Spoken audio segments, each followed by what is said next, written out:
Hello students, welcome to C A C P I S academy. Myself Apurva Nandi और आज का date है 14 अप्रैल 2025। Let's start with our newspaper analysis. आपको अगर इस एनालिसिस का पीडीएफ चाहिए तो आप हमारे टेलीग्राम चैनल को फॉलो कर सकते हो, दैट इज़ @CACP_Assam, या फिर आप इस QR कोड को स्कैन करके हमारे पेज में रिडायरेक्ट होके उसको डाउनलोड कर सकते हो।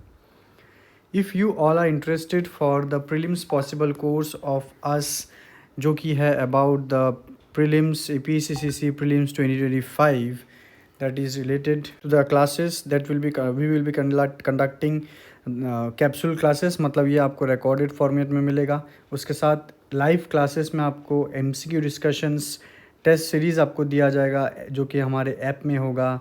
CNA मतलब करंट अफेयर्स मैगजीन और current affairs classes along with prelims pointers आपको प्रोवाइड किया जाएगा एट 6499। अगर आपको फाउंडेशन बैच चाहिए तो आप हमारे पराक्रम बैच को ज्वाइन कर सकते हो, जहां पर ऑफलाइन ऑनलाइन दोनों मोड में क्लासेस होंगे। And we are the set of faculties who will be taking your classes, so you can call in this number to get yourself enrolled. Let's start with today's topics. आज का जो topic है, ये 8 topic है हम आज discuss करने वाले। सबसे पहले मेरे तरफ से आप सभी को many happy Bihu, happy Rongali Bihu. तो ये न्यूज़ तो नहीं है, ये आज एक ओकेशन है जिस ओकेशन में हम क्या करते हैं, एक सेलिब्रेशन करते हैं हमारे एसएमई सोसाइटी में। ऑलराइट, तो टुडे इज़ 14 अप्रैल 2025, जहाँ पर पूरे आसाम में रोंगाली बिहू सेलिब्रेट किया जा रहा है। ऑलराइट, तो ये आपका आएगा GS1 में, that is a part of Indian culture. तो जहाँ पर आपको इंडियन कल्चर फिल्म्स के लिए ज़्यादा इंपॉर्टेंट है। Salient aspects of the arts form, literature, architecture, जो आपके सिलेबस का पार्ट है वो हमें पढ़ने के लिए मिलता है। सो बिहू क्या है, ये रोंगाली बिहू क्या है? ऐसे तो नॉर्मली आप जानते हैं there are 3 types of Bihu, right, broadly.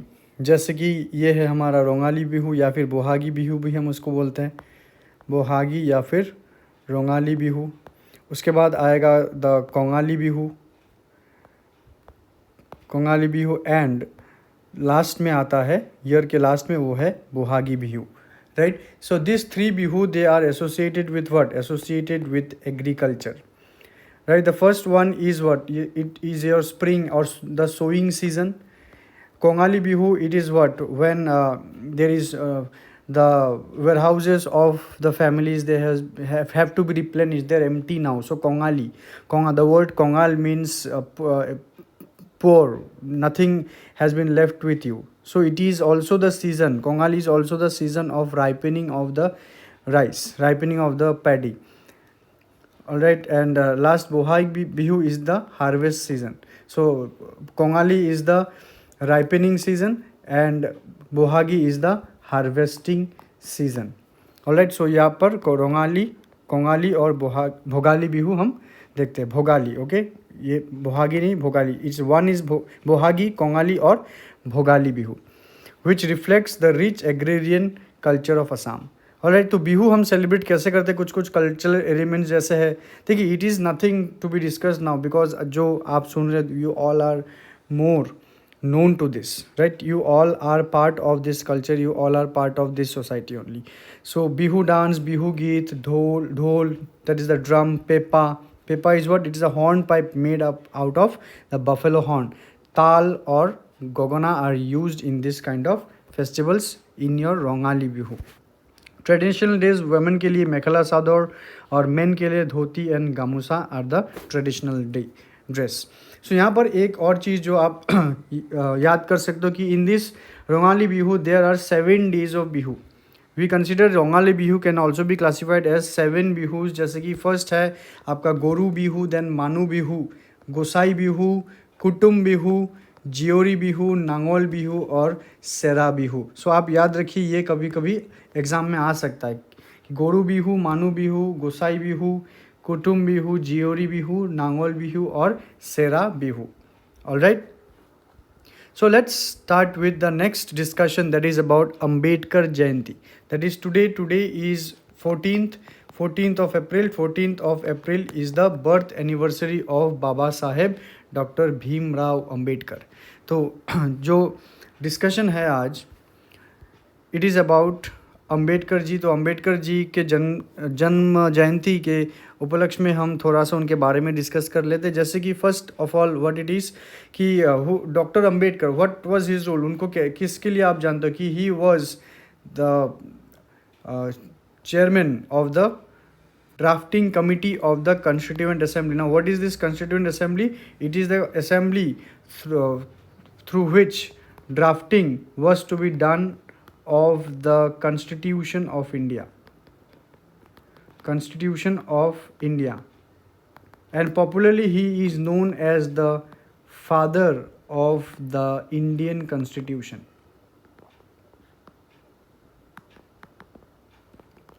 All right, now let's see some role of Dr. B.R. Ambedkar. That is, the first one is modern and reformist approach. He was a moderate and he had a reformist approach. मतलब ये कहा जाता है कि unlike the mainstream nationalist, Ambedkar focused on social justice because before political freedom. उनको India independence से पहले उनको सोशल जस्टिस इंश्योर करना था for the Dalits especially and women. He continuously worked for the Dalit upliftment and women upliftment. ठीक है, इनको social justice deliver करना उनका प्रायोरिटी था then the political freedom. Okay, he was also the critic of Congress led government movement. Okay, Congress not Congress led government ये term use नहीं कर सकते हम, कांग्रेस लेड फ्रीडम मूवमेंट, जो कि ज़्यादातर फोकस किस में करते थे, वो करते थे अबाउट द इंडिपेंडेंस और others. But the movement of the Congress according to doctor B R Ambedkar it neglected the caste based discrimination of the Indian society. तो इसकी वजह से वो बहुत ही बड़े क्रिटिक कांग्रेस लेड मूवमेंट में वो बने हैं. कांग्रेस के वो बहुत ही बड़े क्रिटिक थे. तो उन्होंने इसी सोशल जस्टिस को इंश्योर करने के लिए उन्होंने बहुत सारे सोशल रिफॉर्म्स कंट्रीब्यूशंस किए. जैसे कि ही फाउंडेड द बहिष्कृत हितकारिणी सभा इन 1924. तो Bahishkrit Hitkarini Sabha it was about the upliftment of Dalits. Okay, Bahishkrit means what, they who has been ostracised, जिनको बहिष्कार कर दिया गया है. हितकारिणी मीन्स उनके भलाई के लिए, upliftment, Bahishkrit Hitkarini Sabha. Next the movement led by him was the Mahad Satyagraha which was to assert the right of Dalit to draw water from public tank. कि दलित को तो वाटर टैंक से, जो दलित थे उनको वाटर टैंक, जो कि नॉर्मल एक पब्लिक वाटर टैंक से वाटर ड्रॉ करने की अनुमति नहीं थी, उनको ये अलाउ करने के लिए ये सत्याग्रह उन्होंने किया था, महड सत्याग्रह इन 1927. Next, it was a very famous and popular incident in the history. That is, he burnt the Manusmriti. Okay, Manusmriti is considered as the ancient text. In 1927, he burnt the Manusmriti as a protest against Brahminical oppression. Okay, उनके हिसाब से मनुस्मृति में जो provisions दिए गए थे, it was pro Brahmanism which demeaned the lower caste, which demeaned the women. इसीलिए उन्होंने भरी सभा में मनुस्मृति को जलाया था. Alright, he also advocated temple entry movements, कि दलितों को टेम्पल में एंट्री नहीं दिया जाता था, पर उन्होंने उसी चीज़ को एडवोकेट किया कि उनको मिलना चाहिए, तो राइट मिलना चाहिए. तो और भी क्या कंट्रीब्यूशन है अगर देखते जाए, कॉन्स्टिट्यूशन में ही was the chairman of the drafting committee of constituent assembly. He advocated the fundamental rights. जो हम लोग जो पॉलिटी में फंडामेंटल राइट्स पढ़ते हैं, तो उन्होंने एडवोकेट किया. The directive principles also. He was a proponent of social justice, particularly through reservation system. He introduced in the constitution the reservation system. All right, he advocated a strong central government structure, and he also gave importance of constitutional morality.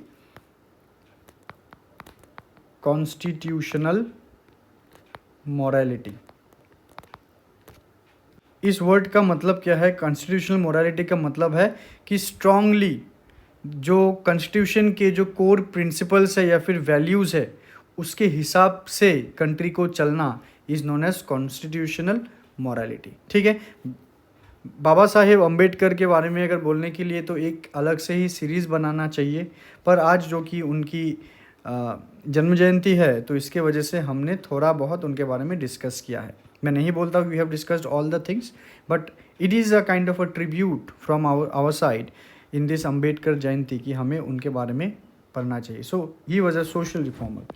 तो social reformer आपके syllabus में एक बहुत ही core topic है, ये आता है directly social reformer के बारे में, प्रीलिम्स में, मेंस में, दोनों में ही आता है। इसके लिए आप इनको और अदर सोशल रिफॉर्मर्स को ज़रूर पढ़िए। Now let's see this next news, that is the RTI act, right to information act. तो ये राइट टू इंफॉर्मेशन एक्ट हम अभी क्यों पढ़ेंगे, बिकॉज जो रिसेंटली न्यूज़ में ये पेपर्स में आ रहे हैं कि about the RTI act amendment 2023 को लेके थोड़ा सा कुछ डिबेट चल रहा है। So there are various comments by many politicians and there are rounds of debate that is going on in the RTI amendment act। ठीक है, तो प्रीलिम्स के लिए आप इंपॉर्टेंट होगा आपका provisions of RTI fundamental rights, mains के लिए good governance, ethics in administration which can also be a part in GS4 paper, role of civil society, e governance और रिफॉर्म रिलेटेड क्वेश्चंस मेंस में ये ज़्यादा important है rather than prelims। So let's see the RTI Act। RTI Act का जो provision है ये क्या है। द फर्स्ट प्रोविजन इज़ कि every citizen has the right to information, कि भारतवर्ष में जितने भी लोग हैं भारतवासी को, उन सब को राइट टू इन्फॉर्मेशन है। तो right to information about what? Right to information about the ongoings, द accounts, revenues, expenditures, about any scheme, anything, any information that should be accessible for the public। तो ये जो RTI एक्ट है, it is upon the public authorities की जो लोग बाग है, हम लोग पब्लिक अथॉरिटीज़ के ऊपर ये राइट एक्सरसाइज करके इंफॉर्मेशन ले सकते हैं। तो पब्लिक अथॉरिटीज़ बोले तो क्या है, वो है government bodies, government funded NGOs और कॉन्स्टिट्यूशनल बॉडीज़ एट्सेट्रा, तो उनको हम पब्लिक अथॉरिटीज़ बोलेंगे। ठीक है, अभी अगर मान लीजिए कोई भी कंपनी है, कोई एक प्राइवेट कंपनी हो और एनी सॉर्ट ऑफ कंपनी, ये आपके प्रीलिम्स में भी पूछा जा सकता है, क्या एक कंपनी RTI एक्ट के अंदर आएगा? क्या एक कंपनी, क्या एक business enterprise, does it compel a company or any business enterprise to cite the information in front of a public appeal? No। तो वो पब्लिक अथॉरिटी ही होना चाहिए जिसके ऊपर RTI इम्पोज किया जाता है। तो उसके लिए एक टाइम फ्रेम भी है कि नॉर्मल केस में 30 दिन के अंदर अंदर इंफॉर्मेशन प्रोवाइड करना है। If life and liberty at its stake, अगर ऐसा कुछ इन्फॉर्मेशन है जिसके वजह से किसी का लाइफ या फिर किसी का लिबर्टी स्टेक में है, तो 48 आवर्स के अंदर ये रिपोर्ट करना है, मतलब इन्फॉर्मेशन पास ऑन करना है। और अगर ये information concerns a third party, कोई थर्ड पार्टी रिलेटेड इन्फॉर्मेशन है, डायरेक्टली उस डिपार्टमेंट का नहीं है, तो उसके लिए देना होगा 35 दिन। पर उसमें एग्जाम्पशंस भी कुछ है। अभी पब्लिक अथॉरिटी बोले तो कुछ ऐसे डिपार्टमेंट है या फिर कुछ ऐसे इश्यूज़, ऑफिसेज भी हो सकते हैं who are not under the compulsion. जैसे कि अगर information is related to national security, तो वो पब्लिक अथॉरिटी वो RTI को डिनाई कर सकता है। रिलेटेड टू प्राइवेसी, अगर उस इंफॉर्मेशन से किसी का प्राइवेसी ब्रीच या फिर किसी का प्राइवेसी कंसर्न में आता है, तो वो भी एग्जाम किया हुआ है। कैबिनेट पेपर्स, वो भी एग्जाम्पशंस में आएंगे। तो इंफॉर्मेशन कमीशंस कौन है? एक है सेंट्रल में सेंट्रल इंफॉर्मेशन कमीशंस, और स्टेट का जो है होगा स्टेट इंफॉर्मेशन कमीशन। तो अभी हम डिबेट के बारे में देखते। तो ये right to information amendment bill में ऐसा क्या है? तो देखिए, जो अमेंडमेंट बिल में जो नए कुछ प्रोविजंस लाए गए हैं, उन्होंने यहाँ पर क्या बोला, inclusion of photographs as information, कि इंफॉर्मेशन में फोटोग्राफ को भी लाया जाएगा। ऑलराइट, तो यहाँ पर मतलब जो इन्फॉर्मेशन होगा it will recognize visual data, मतलब फोटोज़ को विजुअल डेटा के हिसाब से क्लासिफाई किया गया है। ऑलराइट, ये ऐड हुआ है। Second, requirement of state reasons for information request. तो देखिए यहाँ पर क्या है, पहले रीज़न साइट नहीं करना होता था। मतलब अगर आपको किसी भी गवर्नमेंट ऑफिस से अगर कुछ इन्फॉर्मेशन चाहिए तो किस रीज़न के लिए आपको चाहिए, why do you need that information, उस वो कुछ इन्फॉर्मेशन आपको नहीं देना होता था, पर अभी आपको इन्फॉर्मेशन क्यों चाहिए उसका रीज़न देना होगा along with your necessary contact details। All right, मैं फिर से रिपीट कर दूं कि पहले जो था आपको अगर इन्फॉर्मेशन चाहिए क्यों चाहिए वो रीज़न आपको साइट नहीं करना होता था, पर अभी आपको वो रीज़न साइट करना है। Next is the public authority they must give mandatory explanation for delayed responses। कि अगर इंफॉर्मेशन देने में अगर डिले हो जाता है तो वो डिले क्यों हुआ है उसका एक रिटन रीज़न फर्निश करना होगा विद इन 30-day पीरियड।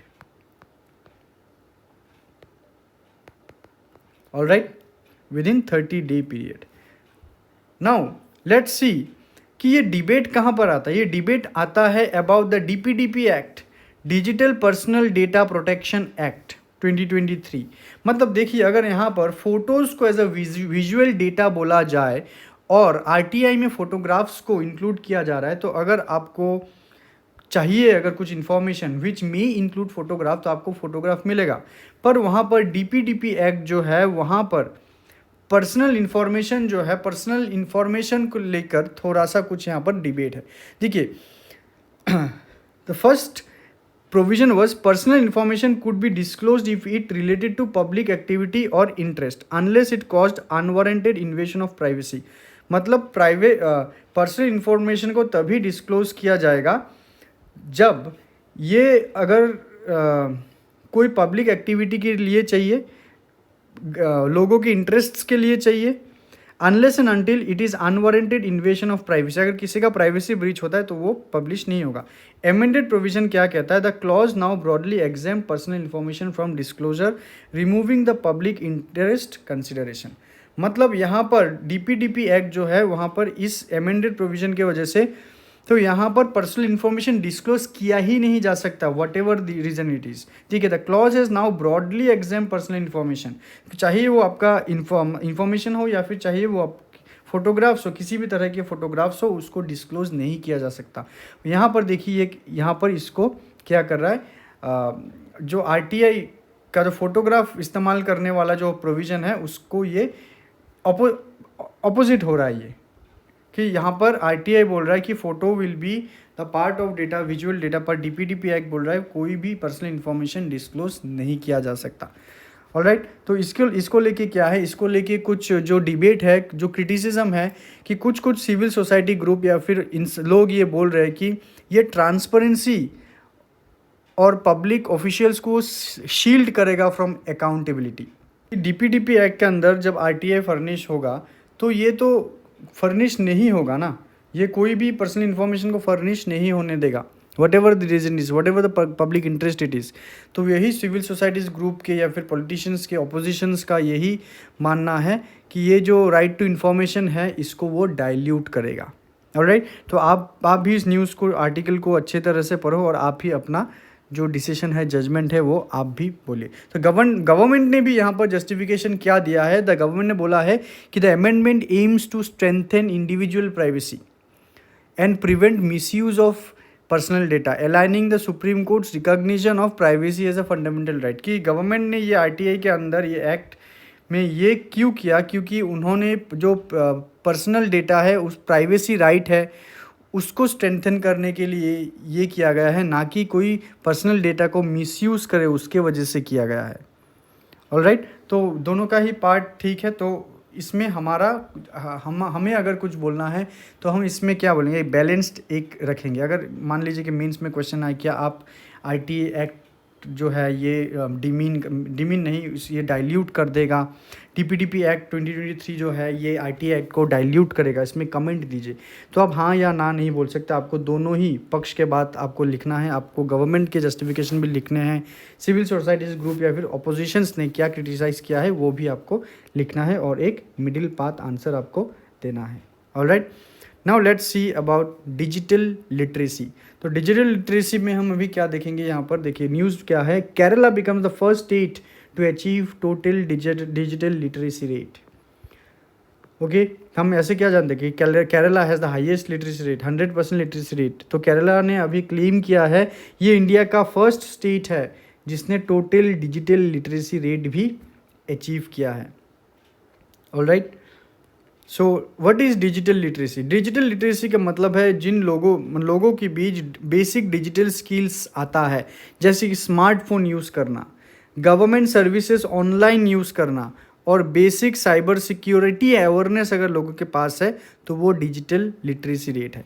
तो केरला ने क्या बोला कि ये its first of its kind achievement जहाँ पर digital literacy has been made inclusive, accessible and sustainable through state led interventions. ये केरला ने कैसे पॉसिबल किया है? Because by the major initiative contributing to this success, जैसे कि अक्षया प्रोजेक्ट. ये अक्षया प्रोजेक्ट जो है ये केरला का बहुत ही पुराना प्रोजेक्ट है, which is India's first district wide E literacy project. क्या था ये? डिस्ट्रिक्ट वाइज ई लिटरेसी प्रोजेक्ट केरला का, जहाँ पर केरला एंश्योर्ड कि एटलीस्ट हर एक हाउस होल्ड में, हर एक फैमिली में एक इंसान डिजिटली लिटरेट हो. In a family, whatever members, how much members there are, but at least one member there should be digital literate, जिनको फ़ोन यूज़ करना, वो इंटरनेट यूज़ करना, गवर्नमेंट स्कीम्स ऑनलाइन के काम यूज़ करना आता है. So that is Akshaya project. Next one is your high tech schooling program, जहाँ पर गवर्नमेंट ने 12,000 गवर्नमेंट स्कूलों में उन्होंने डिजिटल क्लासरूम इंस्टॉल किया था. Digital classroom was installed. It promoted digital skills from the grass root level, एकदम बेसिक लेवल से ICT बेस्ड, मतलब internet and communication technology based, ICT use करके उन्होंने एजुकेशन को डिलीवर किया है in government schools also. Next is Kerala's fibre optic network, कि it was a state funded high speed internet infrastructure. कि आज की डेट में हम फाइबर ऑप्टिक के बारे में बात करें तो केरला स्टेट लेवल में वो प्रोग्राम केरला ने किया है कि केरला के लोगों को एक हाई स्पीड इंटरनेट मिले, जहाँ पर 20 लाख घरों को, as per government data, 20 lakh घरों को, BPL फैमिली को फ्री इंटरनेट प्रोवाइड किया गया है, which bridges the digital divide between rural and tribal region. Urban rural में जो डिजिटल डिवाइड है वो कम किया है by this projects.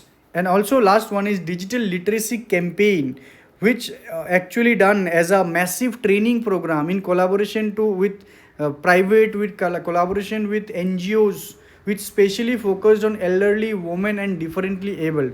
कि डिजिटल लिटरेसी के कैंपेन किए गए, हैंड होल्डिंग करके उनको सिखाया गया कि कैसे ये सब चीज़ें यूज़ करना चाहिए और क्यों यूज़ करना चाहिए. ऑलराइट, तो ये है केरला का digital literacy achievement. Next, traditional seed varieties. तो ये जो न्यूज़ है ये क्यों कवर करें? बिकॉज एक हिंदू में आर्टिकल आया है saving traditional varieties of news.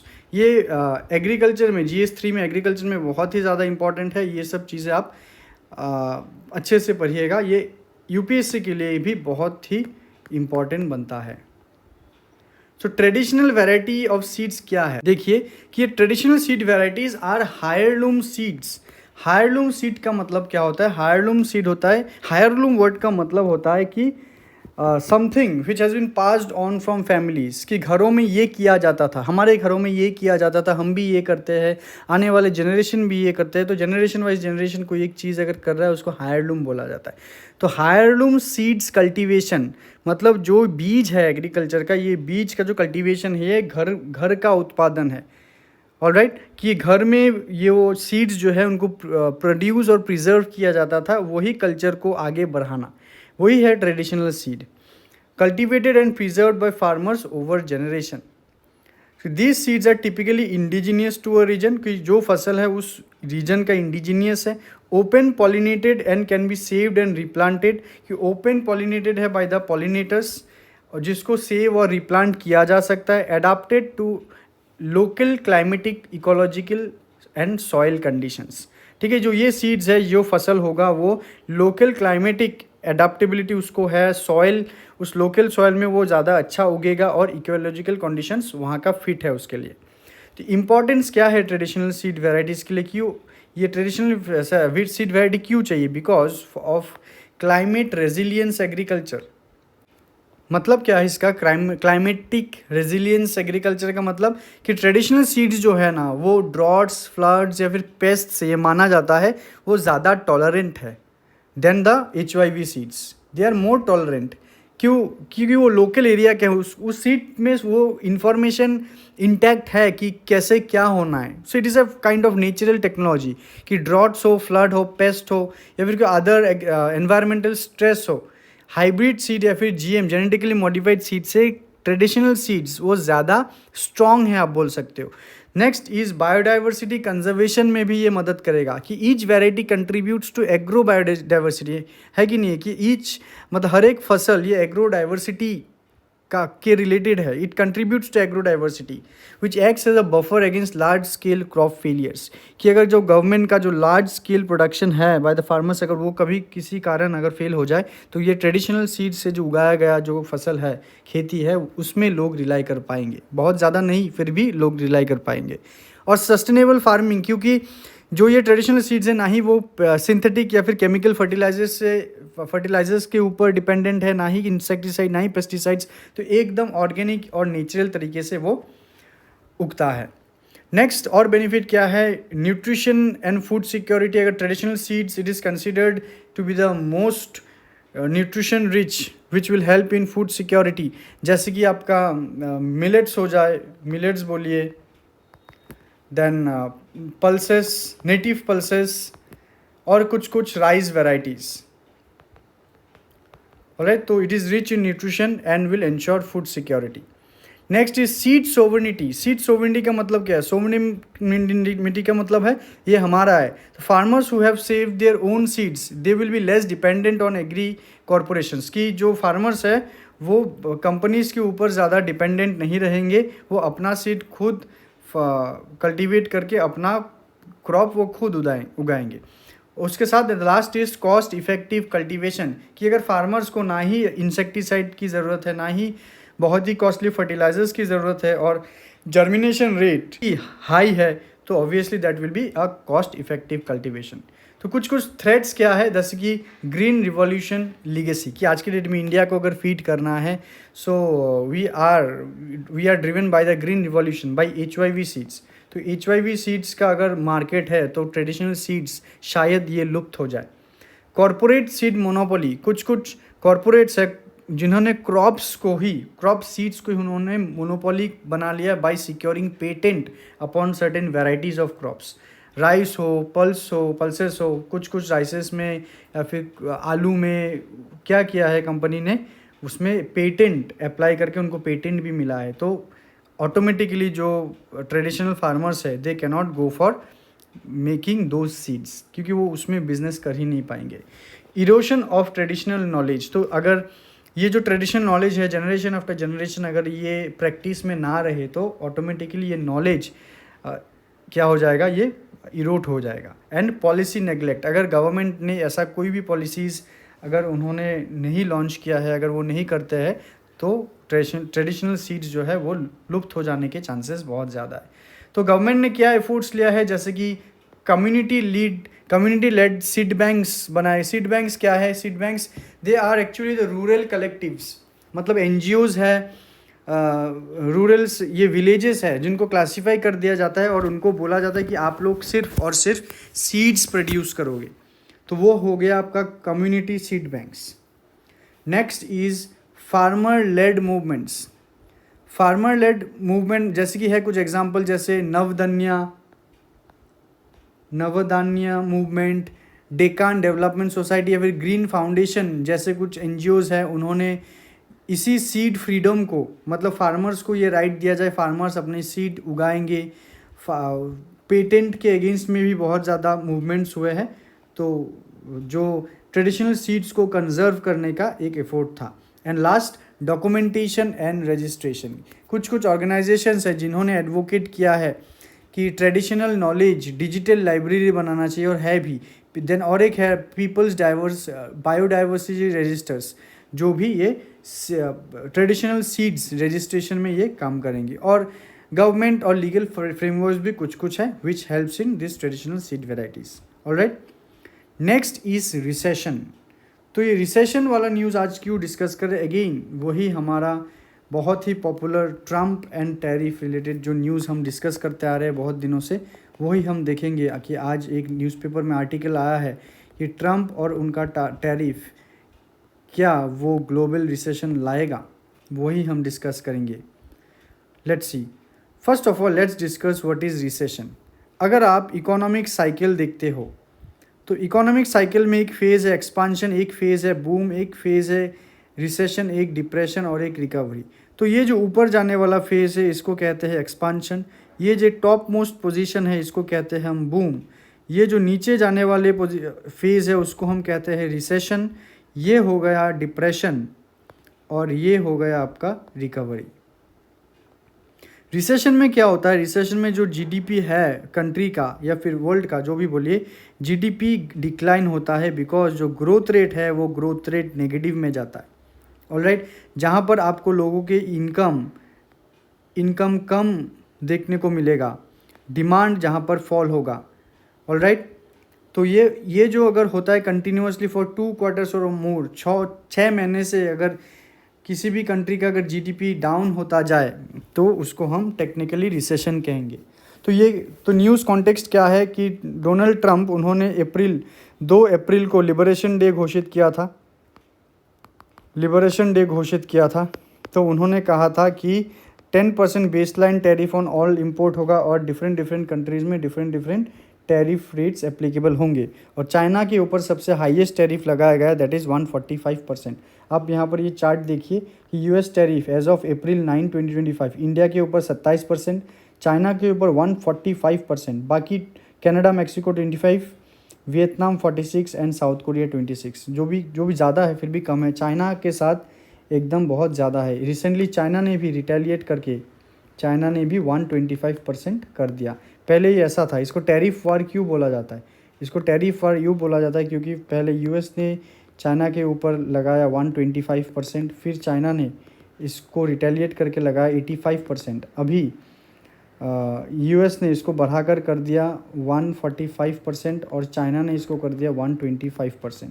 तो this is nothing just a clear cut tariff war between US and China. Alright, तो अगर टैरिफ अगर कंटिन्यूसली इंक्रीज होता जाए तो क्या होगा, तो it will show a negative sign on the economy which will result into a global slowdown. Global slowdown का मतलब क्या है, जहाँ पर जीडीपी के जो ग्रोथ रेट है ये ग्रोथ रेट डिक्लाइन होना, मतलब जीडीपी तो इंक्रीज़ करेगा फॉर द टाइम बिंग, पर एवरी क्वार्टर जो इंक्रीज़ का जो स्पीड है जीडीपी का वो स्पीड स्लो होता जाएगा, उसी को ही स्लो डाउन कहा जाता है। ऑलराइट, तो इंडिया में अगर इम्पैक्ट देखते हैं हम, इसमें मिक्स्ड इम्पैक्ट है। First is what opportunity to expand trade with nations distancing from China. तो अगर यूएस और चाइना अगर लड़ रहे हैं तो इंडिया का ये एक चांस है कि इंडिया चाइना से हटके दूसरे देशों के साथ अपना ट्रेड रिलेशन बिल्टअप करे।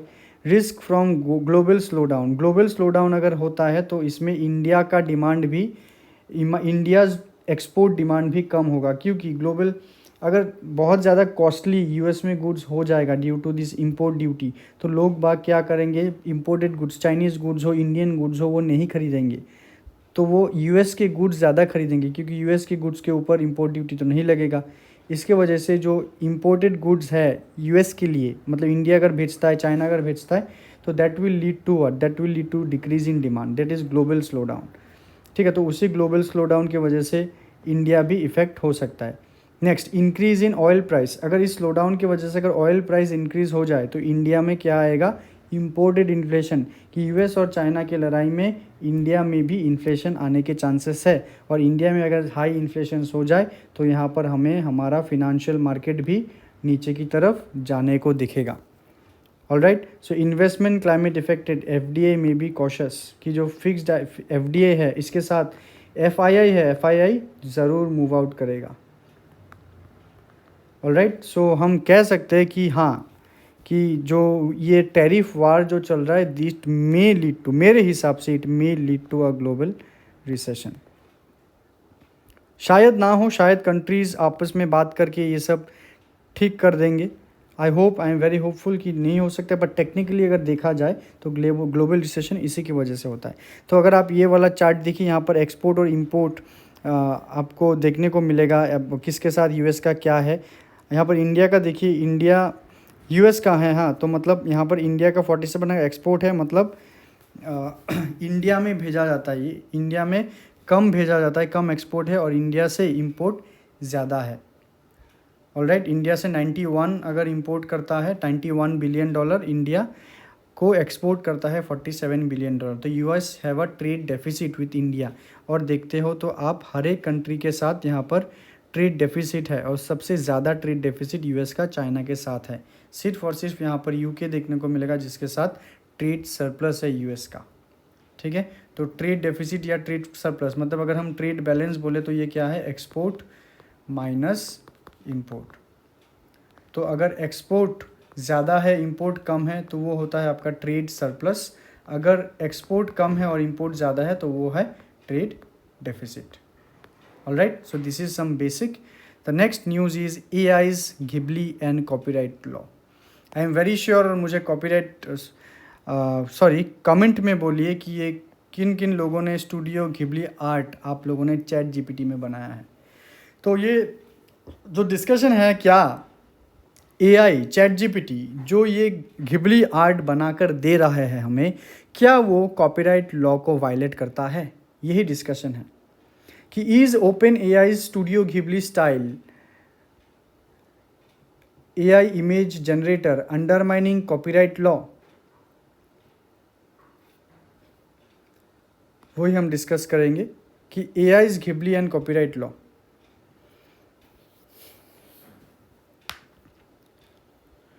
फर्स्ट इज घिबली आर्ट के बारे में अगर देखते हैं तो ये इंसान कौन है, ये है हायाओ मियाजाकी। आज के डेट में ही is making rounds in news and social media कि he is a Japanese animator director who was born in January 5, 1941, producer, screenwriter and cofounder of Studio Ghibli. तो ये जो art हम animated art जो हम AI से generate कर रहे हैं, ये जो आर्ट है उन्होंने अपने हाथों से हैंड ड्रॉन एनिमेशन हायाओ मियाजाकी ने किया है। तो मियाजाकी क्या यही कहना है कि जो आज AI जो कर रहा है, it is very much insulting to him. Alright, तो और जो ये इंसान है Hayao Miyazaki, he was a person of anti war anti militarization theme, कि उन्होंने अपने आर्ट में कुछ कभी भी कोई युद्ध का या फिर मिलिट्री का जिक्र नहीं किया है, उन्होंने नहीं बनाया है। पर उनको सबसे ज़्यादा देख के ये ख़राब लगा है कि आज के डेट में अगर आप लोग इतने AI से घिबली इमेज जनरेट कर रहे हैं which is creating depictions of terrorist attack, assassination, pornography and violence, कि उनके आर्ट को यूज़ करके जिन चीज़ों के खिलाफ वो थे उनको ही एज अ इमेज जनरेट किया जा रहा है, जैसे कि टेररिस्ट अटैक, असैसिनेशन, पोर्नोग्राफी और violence. So he felt very insulting to him of the usage of AI of Ghibli. ठीक है, ये सिर्फ लोग नहीं, ये बड़े बड़े लोग या फिर ऑफिसेस से आवे, जैसे कि US व्हाइट हाउस ने भी ऐसे टाइप के कुछ इमेजेस शेयर किए हैं जो हायाओ मियाजाकी जिनके सख्त खिलाफ थे। ऑलराइट, तो ये पॉलिटिकल प्रोपेगेंडा पर्पस के लिए मियाजाकी का आर्ट को इस्तेमाल किया जा रहा है AI के द्वारा, तो which is very much insulting to him, because Ghibli style जो है वो एंटी वार मैसेज को स्प्रेड करने का एक ज़रिया था, पर it is now spreading something else. तो अगर आप कॉपीराइट लॉ को अगर देखते हो, कॉपीराइट लॉ ये यहाँ पर वायलेट नहीं होता है, no, it is not copyrightable. Why? Because जो स्टूडियो घिबली स्टाइल है वो एक कंसेप्ट है आर्ट का, वो खुद आर्ट नहीं है, ये कोई वन पीस ऑफ आर्ट नहीं है, इट इज़ अ कंसेप्ट कि आप बहुत कुछ चीज़ें आप बना सकते हो, पर आप इसको क्या नहीं मतलब बना सकते हो, पर एक चीज़ नहीं। कॉपीराइट किस चीज़ का होगा? कॉपीराइट होगा कोई एक चीज़, आपने एक आर्ट किया है। सपोज लियोनार्डो दा विंसी ने, उन्होंने एक मोनालिसा ड्रॉ किया था, पेंट किया था, इट इज़ कॉपीराइटेड, ये उनके नाम पे ही आएगा, इसका कोई सेकंड कॉपी नहीं बन सकता। ओरिजिनल एक ही होगा, बाकी सब डुप्लीकेट होगा, फर्स्ट कॉपी हो सकता है, पर वो एक ही है। पर जो घिबली स्टाइल है, वो उस स्टाइल को यूज़ करके हर एक लोग क्या कर सकते, अपना आर्ट कर सकते हैं। So that is not copyrightable. So कोई भी artistic concept rather than a tangible work, it is not copyrightable. AI generated images in a particular style do not violate copyright if they do not directly replicate special work.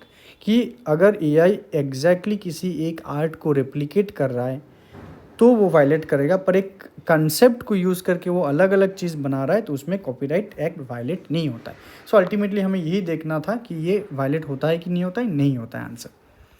Last one is AI कीमी। So ये AI कीमी क्या है देखिए, it is related to Africa India maritime engagement, maritime coast engagement. तो India Africa maritime engagement exercise शुरू हुआ है तंजानिया कोस्ट में, तो उसी को रिलेटेड न्यूज़ है। वहाँ पर महासागर का जिक्र हुआ है। INS Kesari, INS Chennai prelims के लिए ज़्यादा इंपॉर्टेंट है और मेंस के लिए आपको थोड़ा थोड़ा इंपॉर्टेंट हो सकता है अबाउट इंडिया अफ्रीका रिलेशंस।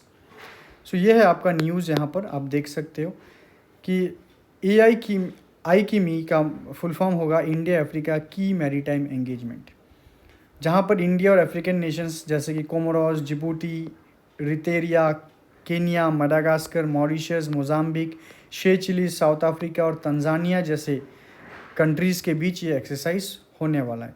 तो यहाँ पर जो AI कीमी है, आई कीमी है, वट एवर यू से, यहाँ पर दो फेज़ है, एक है हार्बर फेज़ और एक है सी फेज़। तो हम देखते हैं कि हार्बर फेज़ और सी फेज़ क्या है। तो ये first one is harbour phase जो है वो it focuses on table top and command post exercises. मतलब ये मैरीटाइम एक्सरसाइज जो होगा वो सी के अंदर नहीं होगा। Harbour information transfer piracy related चीज़ों को वो एड्रेस करेंगे, which will be alongside the coast, alongside the sea, ऊपर ऊपर होगा। सी फेज़ अगर है वहाँ पर जो होगा वो प्रैक्टिकल ड्रिल होगा, रेस्क्यू ऑपरेशंस होंगे। ऑलराइट, कैसे अगर कुछ ऐसा हो जाए, कोई डिज़ास्टर हो जाए, कोई फाइटिंग कुछ हो जाए, कोई दुश्मन अटैक कर ले, तो कैसे एक मॉक ड्रिल किया जाएगा, जैसे कि rescue operation, search operation, small arms fighting, छोटे मोटे हथियार से वो लोग फाइट करेंगे, मतलब मॉक होगा, एक मॉक ड्रिल। हेलीकॉप्टर ऑपरेशंस वो होगा आपका sea phase. Alright, so next India ने जो डिप्लॉय किया है उस AI की में, जैसे कि INS चेन्नई, INS केसरी और INS सुनैना। तो आप ये इनके बारे में थोड़ा सा आपको जानना है, INS केसरी, INS चेन्नई और INS सुनैना के बारे में। इसमें these are important for your prelims, तो आप ये सब नोट करके भी रख दीजिए। So the exercise also aligns with India SAGAR. SAGAR क्या है? Security and growth for all in the region. क्यों? मतलब ये एक अगेन मैरीटाइम रीजनल एक्सरसाइज है, security growth for all India region, और एक है महासागर जो कि mutual and holistic advancement for security growth across region between Africa and India. Visions aiming to enhance interoperability, foster stronger maritime ties with African nations. ठीक है, तो पहले से सागर और महासागर है, अभी इंडिया ने रिसेंटली लॉन्च किया है 13 तारीख को AI कीमी। तो याद रखिए ये AI कीमी रिलेटेड टू व्हाट, प्रीलिम्स के लिए स्पेशली। और अफ्रीकन नेशंस में कौन कौन से नेशंस आते हैं ये भी प्रीलिम्स के लिए इंपॉर्टेंट है। अभी आप लोग ज़्यादा फोकस प्रीलिम्स में ही कीजिए। INS चेन्नई, केसरी, सुनैना, इनको कहाँ डिप्लॉय किया गया, या फिर AI कीमी में कौन से INS को डिप्लॉय किया गया, या फिर कौन सा INS इंडिजिनियस है, कौन सा INS इंडिजिनियस नहीं है, वो चीज़ इंपॉर्टेंट होता है आपके प्रीलिम्स के लिए। Okay, so we are now completing our analysis for today. सो अगर आपको हमारे स्मार्ट बुक्स चाहिए फॉर प्रीलिम्स और mains, then you can call in this number, तो आपको वो लोग असिस्ट कर देंगे। Alright, thank you so much students, best of luck, take care, we will meet in the next session.